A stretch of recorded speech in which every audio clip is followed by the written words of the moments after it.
The notice board outside my building used to be the most boring thing on the block. It was cork-backed, glass-fronted, mounted to the brick wall just inside the front gate. It held lost cat flyers, plumbing shutdown notices, the occasional handwritten ad for guitar lessons. I passed it twice a day, usually without reading it. I'd lived there for almost 6 years. Nothing about the place was unusual. Mid-sized city, residential street, mostly renters. People came and went. I only noticed the first change because the font was wrong. One Monday morning, on my way to work, there was a new sheet pinned dead center. Plain white paper. Black text. No logo, no tear-off tabs. The font looked like it came from an office printer, but older somehow. Narrow. Slightly uneven. The heading read, Community Adjustment Notice. Below it was a short paragraph reminding residents to observe revised quiet hours, effective immediately. It listed the same times already in our lease. 10 p.m. to 7 a.m., nothing new. No explanation, no signature, no contact information. I remember thinking it was redundant. Maybe the property manager was being proactive. We had a few noise complaints lately. Someone upstairs played bass late at night. I forgot about it by lunchtime. The next evening, there was another notice. This one was smaller, posted lower on the board as if to make room. Same paper, same font, no heading this time, just a sentence. Please limit hallway conversation after 9:30 p.m. That was earlier than the quiet hours, also vague, but still plausible. Sound carried in the stairwell. I'd noticed that myself. What stood out was that neither notice had the building's letterhead. Our management company loved branding. Everything they sent came with a logo and a phone number in the footer. I checked my email that night. No announcement, no memo. By the end of the week, there were 5 notices. They didn't replace each other, they accumulated, carefully spaced. Aligned, someone was curating them. One advised residents to close doors fully when entering or exiting. Another asked us to avoid standing in common areas longer than necessary. One simply said, "Please follow posted guidance." That was it, no context, no punctuation beyond the period. I asked my neighbor about it in the laundry room. His name was Carlos. We exchanged small talk for years. Dogs, weather, rent increases. "Have you seen the new notices?" I asked. He nodded while loading the dryer. "Yeah, probably because of the complaints." "Complaints about what?" He shrugged. "Noise, loitering, stuff like that." "They didn't come from management, though." Carlos closed the dryer door and turned the dial. "Management puts stuff up all the time. These don't have a logo." "They don't always," he said without looking at me. "Anyway, they make sense." That was the first time I noticed how quickly he shut the conversation down. He wasn't annoyed, just finished. Over the next month, the board filled. New notices appeared every few days, always overnight, always neatly pinned. The language stayed formal but vague. No threats, no consequences listed, just guidance. Please keep window lighting consistent after dusk. Avoid unnecessary visits between FLORS. Report unusual activity to community channels. That last one bothered me. We didn't have community channels. There was no group chat, no bulletin email, just the board. I emailed management, attached photos, asked if they were issuing new policies. They replied 2 days later, short response. They weren't responsible for the notices.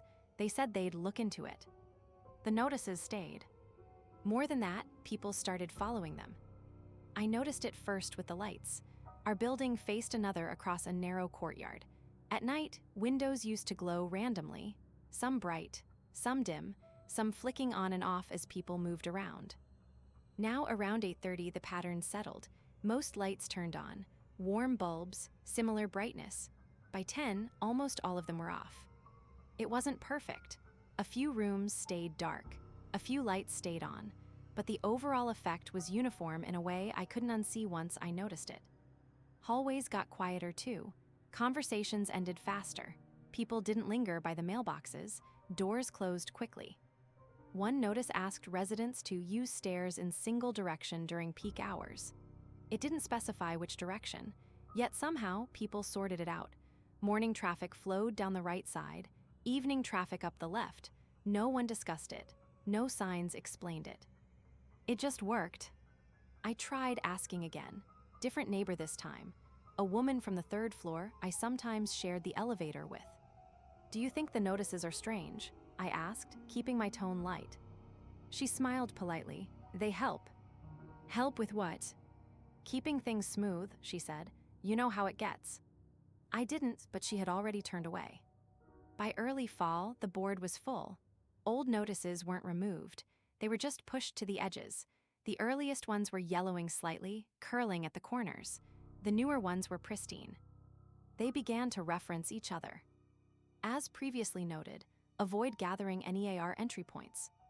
Consistent with earlier guidance, do not knock after 8:45 p.m. Please review all posted notices regularly. That last one was underlined. I started to feel like I was missing meetings I didn't know existed. One night, I stayed up late working. Around 11, I realized my desk lamp was still on.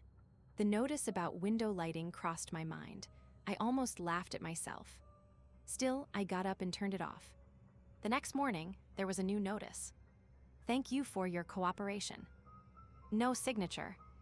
I told myself it was a coincidence, but I began to pay attention to timing. New notices appeared after changes in behavior, after the hallway grew quieter, after people stopped smoking on the front steps, after packages stopped going missing. The building was calmer, more orderly, even pleasant. Except for the board. It became the first thing people looked at when they came in. I saw it happen. Residents paused, read, adjusted. Someone once took out their phone and snapped a photo like it was a menu. No one questioned it out loud. I printed my own notice one weekend. Same size paper, same font as close as I could get. I wrote, "Please label personal items in common storage." I pinned it low, off to the side. By evening, it was gone. In its place was a new sheet. "Unauthorized posting is discouraged." It was centered, level, pinned with the same dull brass tacks as the others. I felt embarrassed, like I'd been caught breaking an unspoken rule. At the same time, something in me hardened. This wasn't normal. Even if it worked, it wasn't normal. I stopped following the notices after that, small things at first. I stood in the hallway while checking my phone. I left my window light on past 10. I talked on the stairs. No one confronted me. No notes slipped under my door. No emails. But the looks changed. People didn't glare. They paused, hesitated, as if recalculating around me. One evening, I held the door open for a man coming in behind me. He thanked me, but his eyes flicked past my shoulder, toward the board. His grip tightened on the handle. He stepped through quickly and walked away without another word. A new notice appeared the next morning. Remember, courtesy is context sensitive. I don't know how long I stood there reading that. It didn't accuse me. It didn't need to. I considered moving, briefly. Rents had gone up everywhere.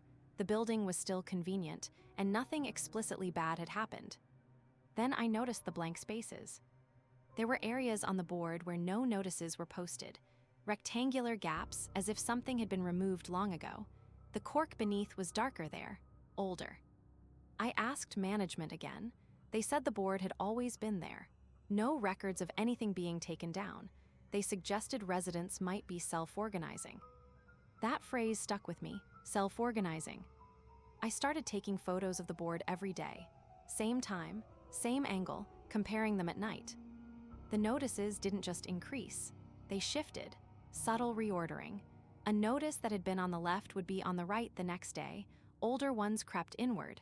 New ones appeared closer to the center. The center was reserved, prime placement. That's where the most recent guidance went. 1 week, nothing new appeared. 7 days. The building felt tense, like people were waiting. On the 8th day, there was a single new notice, centered. "Please correct deviations promptly." I was the only one deviating, as far as I could tell.